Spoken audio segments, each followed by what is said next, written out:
And good afternoon. I'm your friend Scotty Ray. With us, the Lieutenant Governor of the great state of Mississippi. Wait a minute. We made a mistake. This is the actual governor That's of right, the state of Scotty Ray. Mississippi. That is exactly right. A governor sent me a note and said he's out of town this afternoon. So I get to be governor. And why are you asking? You need a partner or something? Well, I was kind of thinking that. What was that? What was the movie of Mississippi where the governor pardoned them that was filmed over in Union? Yeah. Oh, brother, where art thou? Brother, where art thou? All right, it was great. The music's great on that. But no, I'm the governor today. I do get paid extra. I don't know whether you do that or not. How much money you get? I get $7 an hour. I know. It comes in one check at the end of the month. The first time the governor left, Governor Reeves left, I mean, I was like somebody who won the lottery when they told me I was going to get paid extra. So I was all pumped up about how I was going to spend this money, and I was going to buy a WeatherTech for my truck, and I had a new putter and all this other kind of stuff. He was gone 12 hours. My check came, it was $84. Woof. So yeah, so it's not. Then of course that got taxed, and By you the didn't time get I that. got through my insurance and everything, I think I paid them to be governor, but whatever. It's pretty neat, though. Yeah. I remember, what was the movie where the guy had Gov on the back of his? We need to get you a Yeah. jacket that has that. Yeah, governor temporary. Yeah, temporarily. Governor till Tate gets home. So we're getting ready for the big election that's coming up on the 8th. We are. And we're here to talk about your election. Of course, there's always people we can't please everybody. No. And we want you here to discuss your side of where you are and what you've done for Mississippi. Yeah. And look, and law enforcement. I hear a lot about law enforcement. I want to go there and talk about that this afternoon while you're here. Well, Let's start with money. How about that? Because that concerns everybody. Let's start with Meridian money, which is the most important. Now, guys, to the people that you're listening to today, you know, I came over about a year and a half ago, maybe. And Senator Dennis DeBar is a major here, I believe. He might even be more than that now, that works out here at the Meridian base. And I read all about Key Field and how they came about, you know, the long flight that they had to name that field after the brothers and how proud they were. And I came over to look at the tankers, you know, the tanker planes that are out there. Now, those tanker planes are probably, am I in your, I'm moving over here. No, there you go. There you go. You're real good. Everybody can see you good there. So anyway, I came over to see the tankers. Now, they're old. You're talking about like 1985, 90 type stuff. And they maintain them out here and have maintained them forever. And I climbed up in them. It's real interesting. Have you ever been in one of those? Never. All right. So when you go out the back of that, the thing opens up in the back, and then a guy goes out on like a little ledge, lays out on that ledge, and steers the gas hose. While this is flying. While this is flying, probably 300 miles an hour, and he's steering it to these planes that are coming up that have a little thing in the front of them that they hook into that, and they hook into that. Then he clicks on, fills them up with jet fuel, clicks off, and they go off, and another one comes up so they can refuel in the air and stay in the air for however long they can. So the first thing I asked him when we got out on the back of that thing, I said, "Does this guy wear a parachute? You know, does he have a way like?" Because you could get sucked out. 100% or fall. I mean, it's like straight down 20,000 feet or whatever. No, he just climbs out here. And so I became enamored with, you know, first of all, how qualified they are, how much work they do, and how important they were to Meridian and to the country, really. So when they came up this year, they had a bill. We had a chance not to keep them or not to get the new ones. They're going to make some new ones out of here.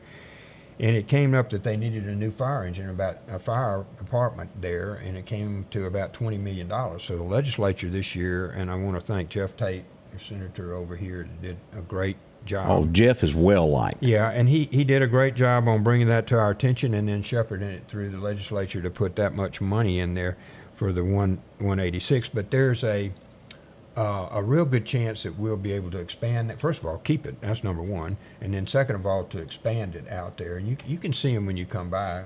You can see them all out on the runway out there. But they're still flying. They're like the one in Jackson, where we also support. They fly to like Afghanistan and used to fly to Afghanistan, but they'll fly to Kuwait. They'll fly to Germany right out of Jackson, pick up something in Delaware or someplace and fly all the way over. So it's a key component, and you forget there's about 12,000 members of the National Guard here, and they're just tremendous group of people. You know, Right. they're about a half of our Army anymore comes out of the National Guard and Army Reserve groups. And so I got enamored with that and the fact they didn't vote. I mean, this is going on a little bit, but I'll cut No, that's cut it okay. short. So I got enamored when I was Secretary of State that they didn't vote. And so we, Eric Clark, and had done this, and we did it, and we upped to where you could vote out of a, really out of a foxhole. If you could get on the internet and somewhere, wherever they had you stationed, you could cast a ballot. So I kept thinking they're not using this process and whatnot. So I complained to the Department of Defense, and they said, well, send me your passport and dress warm. So we ended up in Kuwait, Iraq, Whoa. and Afghanistan. And at Bagram and in downtown Kabul, I was there talking to military about casting these votes and whatnot. And I was so impressed, and it just reinstituted again how critical these people are, how dangerous what they're doing is, and how devoted they are to the country. So the 155th went to train at Fort Bliss. I went out there for a while with them, and then I went to Kuwait in 18 back with the military back to Kuwait out in the desert, and I can't tell you where all they are. Right. But I was over there with them, and I got to sit in on their, I used to have a top secret clearance when I was in the military, and I got to sit in on all of their reports with the colonels and the majors and where they all were and where the troops were stationed and whatnot. And it's, we need to be thanking the good Lord and praying for them every night. And I'll tell you, you had time for one more Oh, story? absolutely. So on the way back, Scotty Ray, I had been with this military now for a couple of 3 weeks, and we had been into Baghdad, and I've been to all these places, and I flew out of Baghdad, or the base just north of it, on a C-130 with soldiers who had been shot and were wounded in action and whatnot, and they were in like little tiers, like about 3 or 4 stacked in the back of a C-130, which is that 4-engine one you see that's really Right. the workhorse. And so I went and I'd speak to everyone. Some of them really were kind of out of it, you know, but I'd speak to every one of them. Where are you from? How are you doing? You're going home now, and that kind of thing. And it stuck with me. And we landed in Germany coming back, and they gave me the freedom to walk around in the military hospital. So I did that. And I would go into these rooms, and I'd talk to these guys, and all of them had been wounded in the war somewhere in either Iraq or Afghanistan or wherever, and they tried to get them back like within 24 hours. So I stopped in several other rooms and visited with these guys. So I went into this one guy's room, young man, and I have 2 sons and a daughter. So, I mean, these guys look big and tough. But they're when still you see- somebody's they're dog. somebody's child, somebody's son is sit there. And he looked like one of my kids, you know, and he was wounded from his hip all the way down, all wrapped up.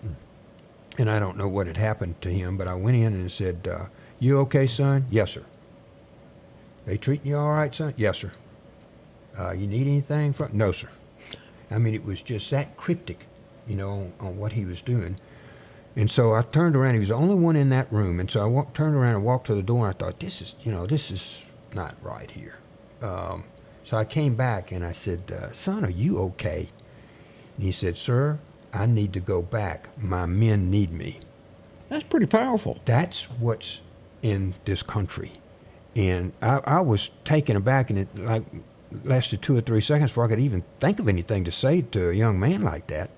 So I leaned over and I said, son, you need to come home and run your country. You've done your part. And I backed out of that room just looking at him, and that's the kind of people we got. It is.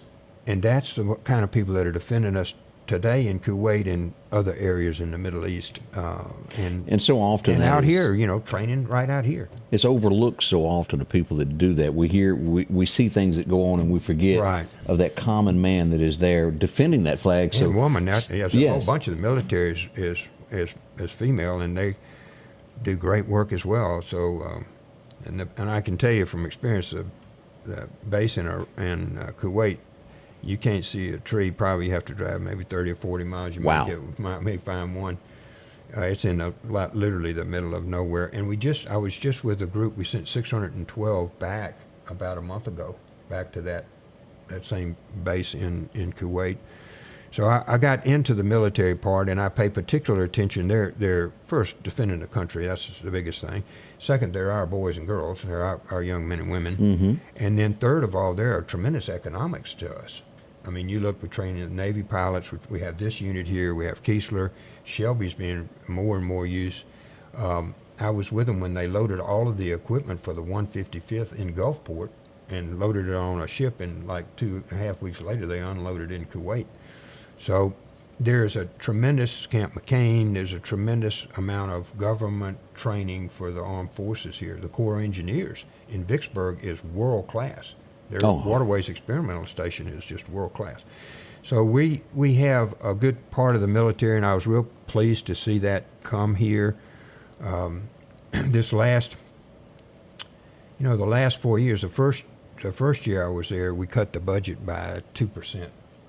And I'm leading to something with that, but we cut the budget by 2%. Then we had COVID. I had COVID, everybody had COVID, and that was the longest session in the history of the legislature. We came in July, and we came back in October, and we couldn't even get a budget done. It's very difficult, and then we got on a little bit better of a roll. And since then, Scotty Ray, we have paid off about $500 million in state debt. We have the largest teacher pay raise in the history of Mississippi. We've raised $1,000, and this last time was about $5,000 a year. We're finally getting where our teachers can teach here versus Alabama or someplace. We had the largest infrastructure package we've ever had. Over $2 billion went into roads and bridges all over Mississippi. So you're seeing the things that we needed to do. By paying off $500 million in debt, we probably saved $30 or $40 million a year now in interest. That was my next question. Yeah, it's going to come back to a tax cut. So we cut taxes, $525 million to 4%. Our rate will be 4%, which I think is the fifth or sixth lowest in the country among states that charge taxes. But we positioned ourselves where we can continue to cut income taxes and probably address the grocery tax. Well, that was my next question. Yeah, that's where we're headed, because we had a good year this year. We had more money, about $690 million come in, and we've got to absorb this $500 million tax cut, but we still should have an extra where we can continue down this path. Tell me if I'm right on this, because I don't know that I am. You know how you're somewhere and you overhear something and you're told you don't know whether it's true? Right. Is Mississippi one of the few states that still tax groceries and other states do not? That's correct to some degree, but what you'll see, I anticipate this year when this comes up, is they're going to parse out different things. They may tax the beer at a certain level and may tax the meat at another level or whatever. See, we never could really do that before, most states, because we didn't have the computers. But I expect you to see adjustments in the grocery tax. I know there'll be bills filed this year, and it'll probably be towards I would call edibles, the ones that, that are fruits and vegetables and stuff. There was a bill like that the last time. Fruits and vegetables and meat and whatnot will start to be decreased along with the other. And I think a lot of states do that. There'll be a good bit of research going in. I expect a number of bills on the grocery tax. And we're going to want to continue the income tax as we continue to run the government right. We have downsized government. The number of employees are less that are working there.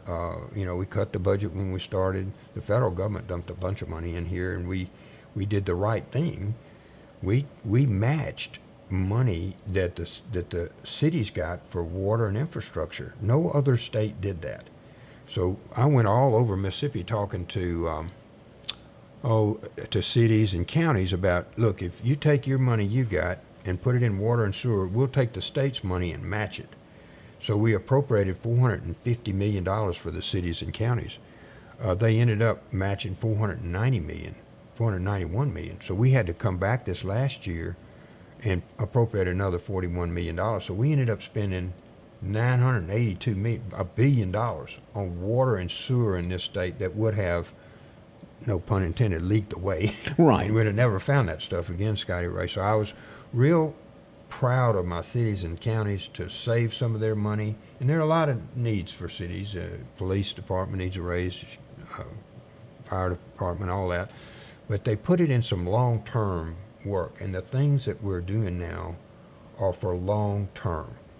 We're paying off 12% of the state's debt. And we're lowering taxes, and we're paying our educators, and we're building our infrastructure. and we put in like things like men can't participate in women's sports. I can't even imagine we'd be talking about that, but we did.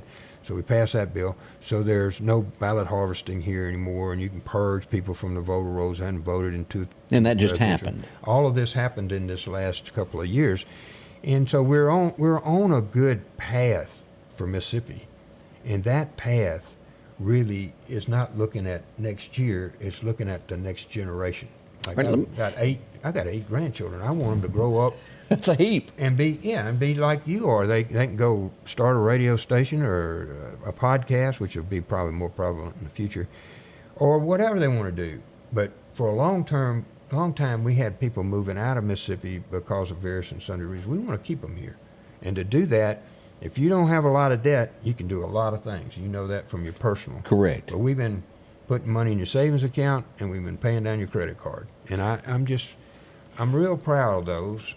I don't get to vote except for a tie, so I can't tell you that I voted on any of those, but I certainly participated with our senators and making policy and really looking at where we were going.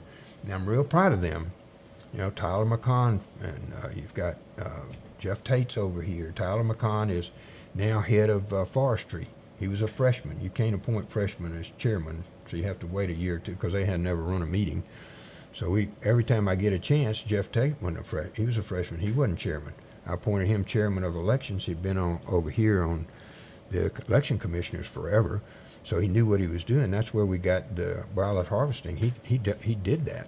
That's good. And then Tyler McCon was a freshman, and when the forestry chairmanship came on, he's a Republican. I appointed him to forestry. This year he got a $5 million pool to go out and create sites for new forestry mills, new lumber mills. And I was in one of them over the other day over here watching beer and watching what they do there. It's phenomenal how sharp everything's done by.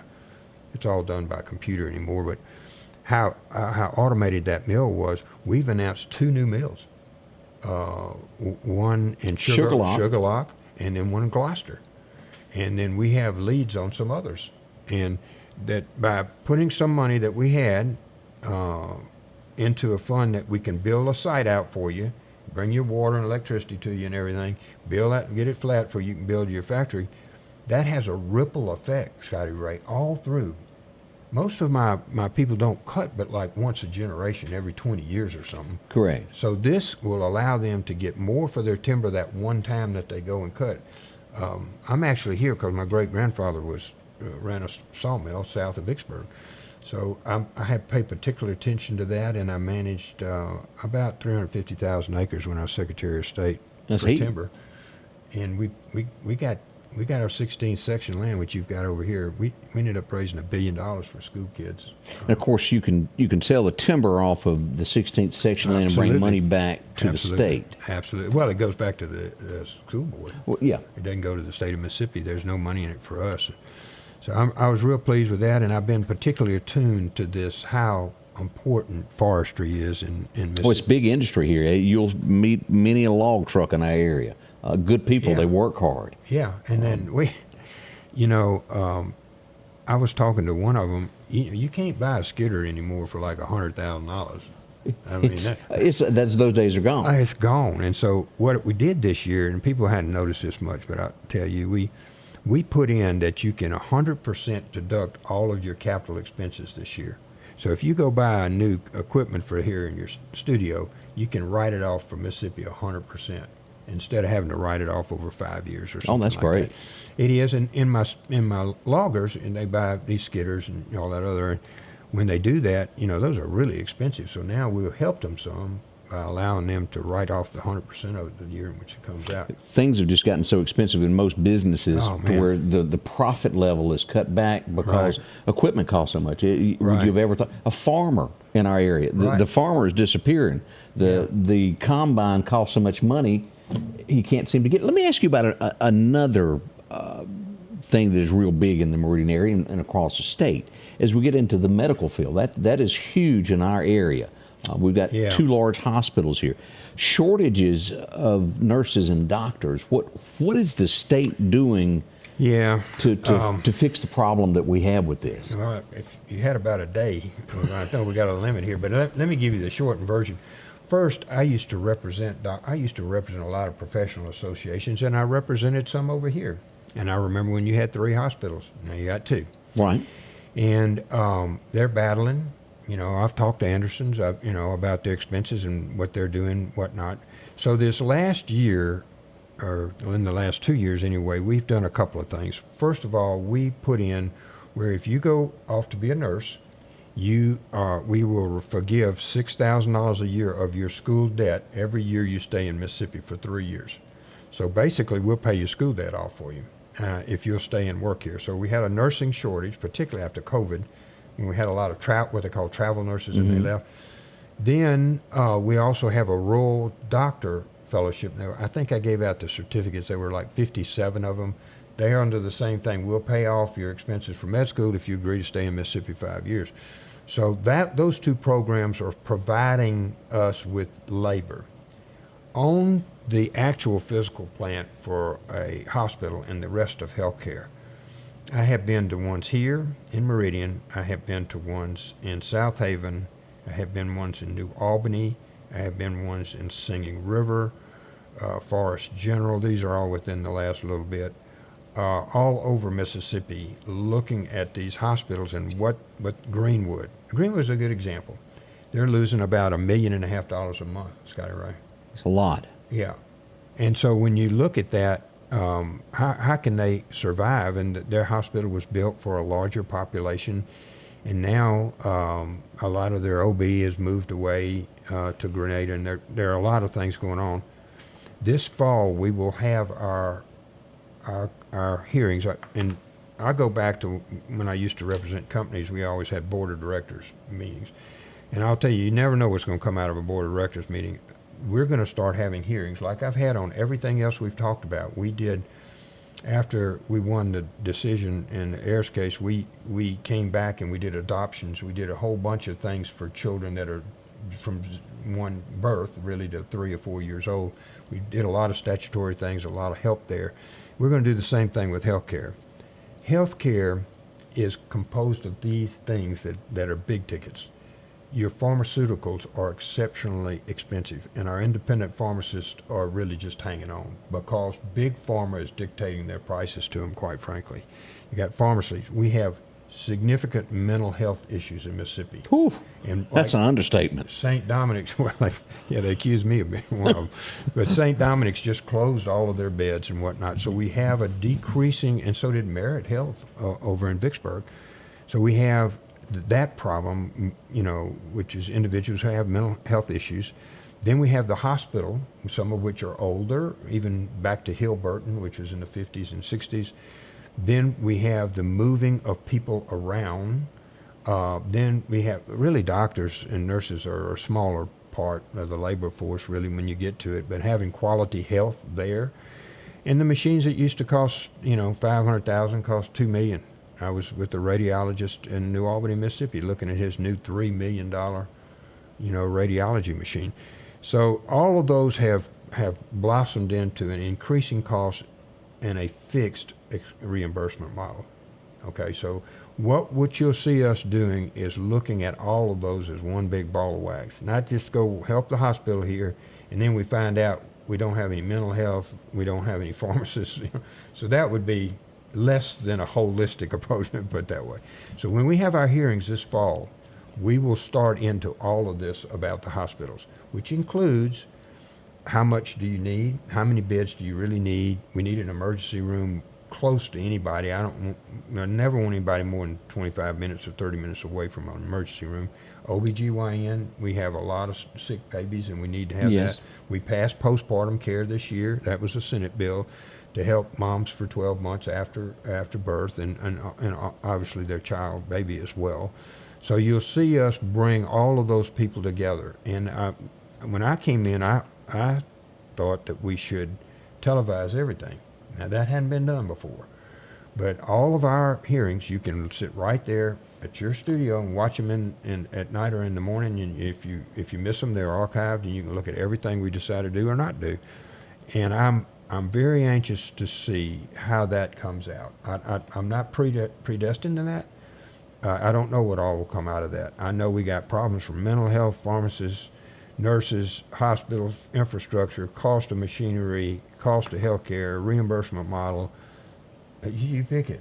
I mean, everything has issues with it, and I anticipate that we'll come out like we always do, with some kind of legislation to adopt those. And there's a number of different alternatives that could come out of that. Let me ask you about East Mississippi, this area here. And I don't know any other way to be but just blunt on this.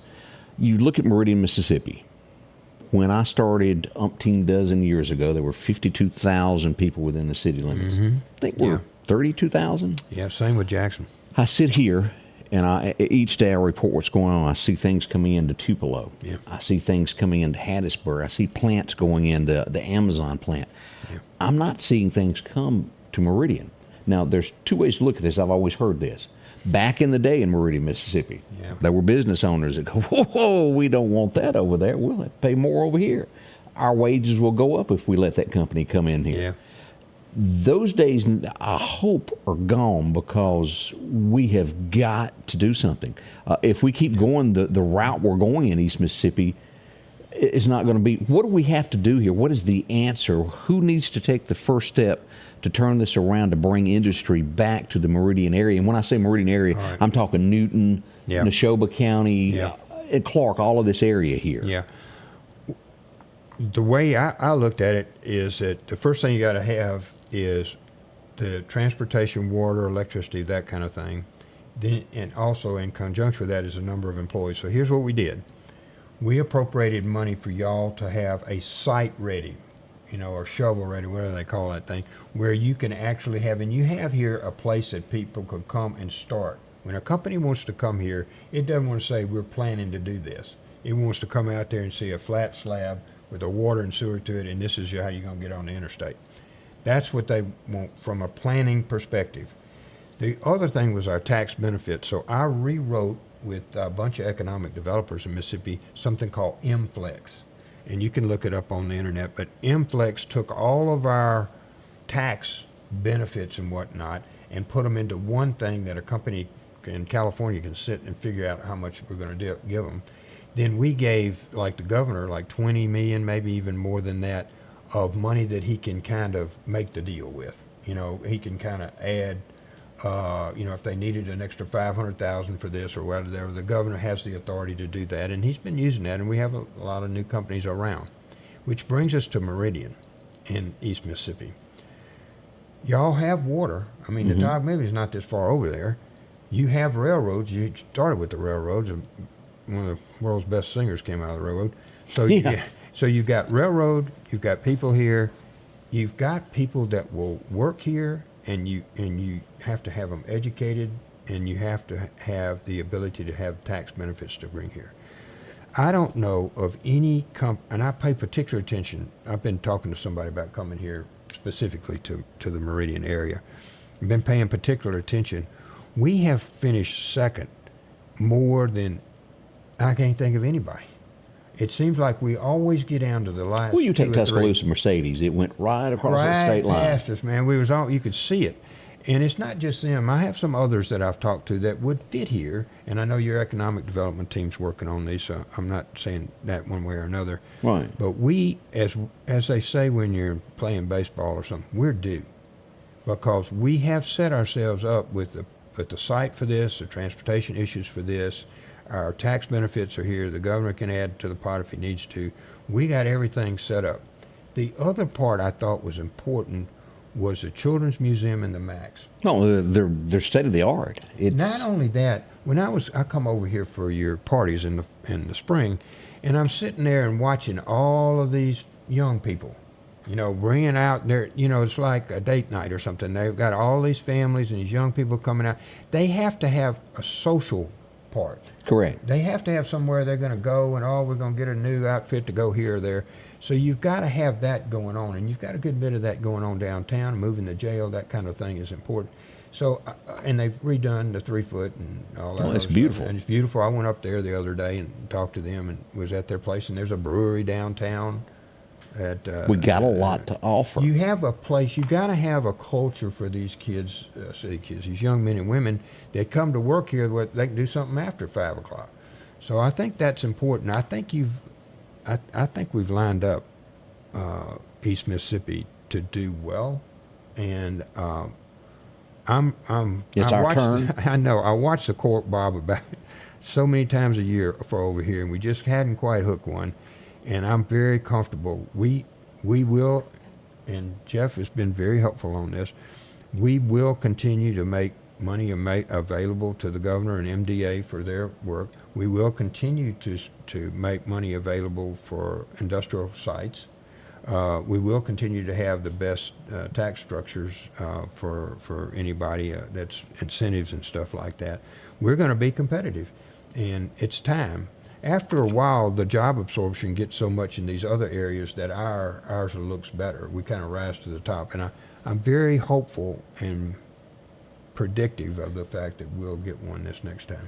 Let's hope so. Now, this all leads into another question I have for you. Crime in the state of Mississippi. And this is something I don't understand, and I ask you because I'm sure that you've dealt with it. Yeah. Deals that are made with things like the ACLU to where, like Jackson, I read an article to where they can no longer chase a criminal past a certain line. You got to stop here, and the police can't do their job. Yeah. What are we going to do about this? And we're seeing a huge increase. I watch it every day. I report it. 14 to the age 25 is humongous. I know. Humongous. They haven't even got out of high school and they're laying in the street shot. Yeah. Or worse. So here's what we did in the Jackson market. I went and looked at the caseload for the Hinds County. It was more than I'm even going to tell you. So I pushed the Chief Justice of the Supreme Court, Mike Randolph. I pushed him, and we funded 4 additional judges for there. We funded 2 additional DAs for Jackson. Now, that's been 3 years ago. Some of them were trying cases in my office, in the Legislative Budget Office. They'd have them in and start the void hour, the first steps of those things right there. Then we have hired, right now, 121 new police officers for the Capitol Police. We're going to 150. Now, they were upset. Am I not right about this? With the Capitol Police, it was a big argument over that? Yeah, they sued me. Why? Explain it to me. How when you have additional police protection so that your children aren't shot in the street, you have access to a speedy trial. You're entitled to that. Right. If somebody gets arrested, they have a right to a trial. They have a right to a trial. They have a judiciary that was backed up. There were thousands and thousands of cases that were old over there. So we addressed every one of those in the legislature, and then they sued us and said, well, we didn't elect the judges. Well, with all due respect, we didn't have enough judges, so we named those through the Chief Justice of the Mississippi Supreme Court, who is elected. We named them through them. We have been nothing but helpful. We think that you ought to be able to go to the Capitol and talk to a legislature without having your car stolen or shot. We think you ought to be able to go to the University of Mississippi Medical Center and get your health care, particularly if you have a significant injury or disease. We think you ought to be able to go to Jackson State without having to be around security officers so much. All of those things. You ought to be able to come do your business downtown Jackson without fear of your car being stolen or yourself being hurt. So we addressed all of those this last 3 years, and even with that, I wasn't satisfied with that, so we did mandatory sentencing. I helped push that bill through, and we mandatorily sentence you. If you flee from a police officer and hurt somebody, you go to prison. If you hijack a car, you go to prison for 5 years. So we're going to stop these kids. Oh, I like that. And I didn't realize the amount of time that you would get on It's it. 5 years. You need to go sit aside for 5 years up in Parchman and think about where your life's going. Because here's where they are, Scotty Ray. When you look at this, they've done a little drugs on the street or something and stolen a lawnmower out of somebody's garage or something. They're into this little criminal element. Now they're going to get in a car with your wife with a gun and take your car. And hopefully nobody gets hurt. Well, the next step, somebody gets hurt. That's right. Now, either they're running from the police officer, they do something, they get shot, that somebody else dies, which is horrible. So whatever in that cone of criminality, they're up here. So I want to take them away and set them aside for 5 years and say, look, guys, y'all think about where you're going. And when you get out, you think how young these kids are.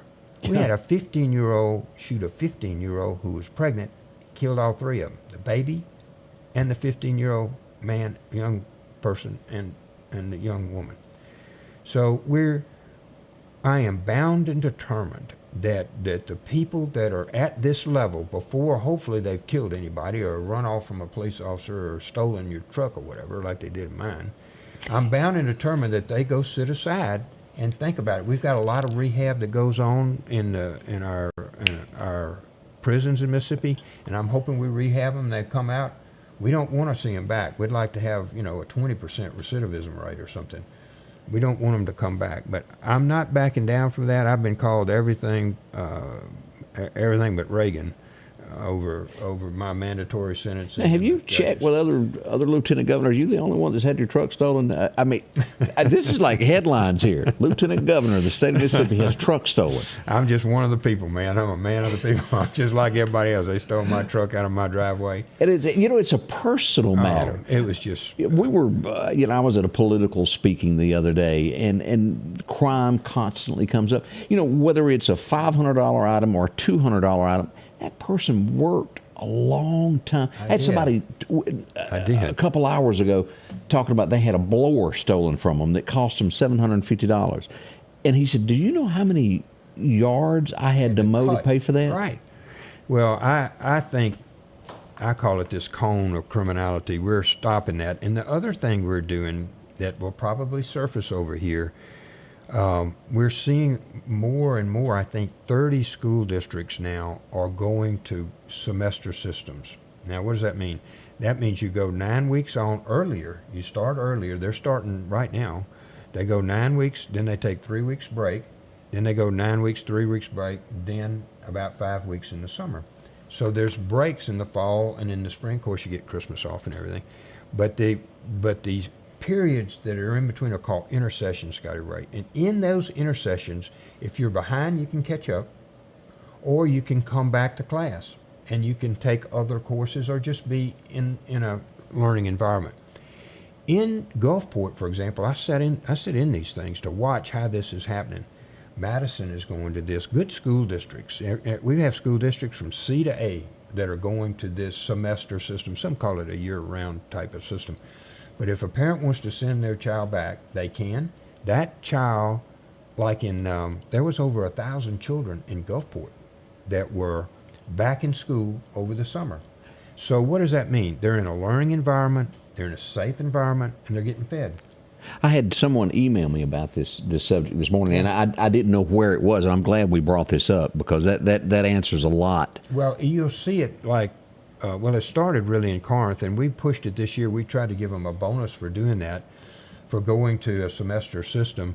But that bill really folded into a bill in which we gave $100 million to public education for schools. So we paid from the legislature, hopefully, for those schools that want to go to this, and that's something that the parents and the teachers have worked out, and they think it's in best for them to go. So to that, we want to make sure that they are economically, they're not making a decision based on economics, but on the child. That's what those parents are interested in. So we're in the second, I think third year maybe in Lamar County, which is Hattiesburg, and it tested out, I think 82% of the teachers were for it and 85% of the parents.